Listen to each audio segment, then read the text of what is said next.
Hello, good morning. Today we are going to discuss muscles of the eyelid, in which orbicularis oculi muscle. It is originated from the nasal process of the frontal bone and frontal process of the maxilla in front of the lacrimal groove, and also from the fibers band of the medial palpebral ligament. The fibers run from the origin lateralward and forms the band over the eyelid, that is the palpebral portion of the muscle. Orbital part which it spreads over the temple and orbital, upper orbital and lower orbital, that is cheek area. And another one, that is the lacrimal part. It has totally three parts. The lacrimal part is which is small, 12 mm in length and 4 mm in breadth approximately, and it arises from the orbital surfaces of the lacrimal bone just behind the medial palpebral ligament and lacrimal sac, and it divides into two slits which are inserted into the upper and lower tarsi. Now coming to the medial palpebral ligament, which is 2 mm in breadth and 4 mm in length, which arises from the frontal process of the maxilla in front of the lacrimal groove.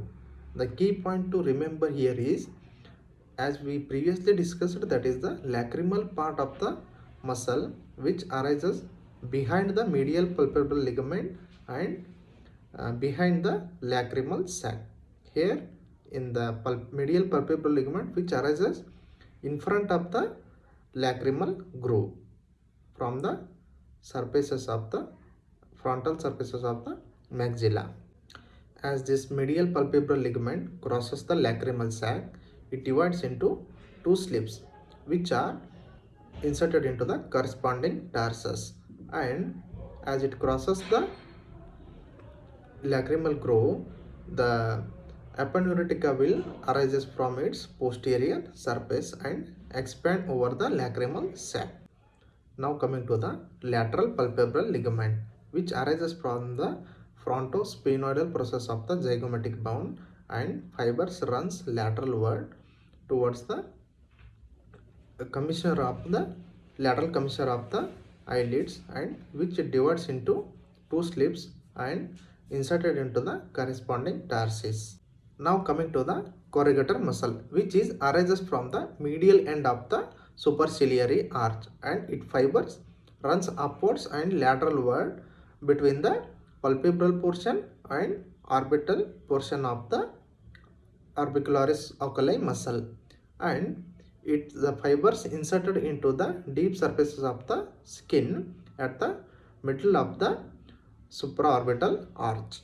Now coming to the actions of the orbicularis oculi muscle, in which the orbital part firmly closes the eyelid and the palpebral part gently closes the eyelid. Now coming to the medial palpebral ligament. Whenever the eyelids are closed, it will become tightly and it draws the lacrimal canals into lateralwards, and vacuum creation is happens, and there will be a accumulation of the tear in it, and after that now coming to that lacrimal part of the action of the lacrimal part of the muscle, which it draws the lacrimal canals into medialward and forward, and it helps in the compression of the lacrimal sac and drainage of the tears into the nasolacrimal duct.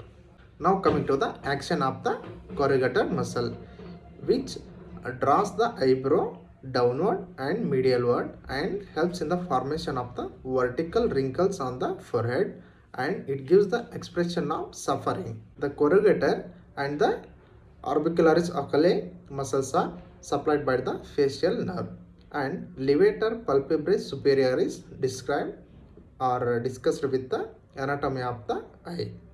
Thank you.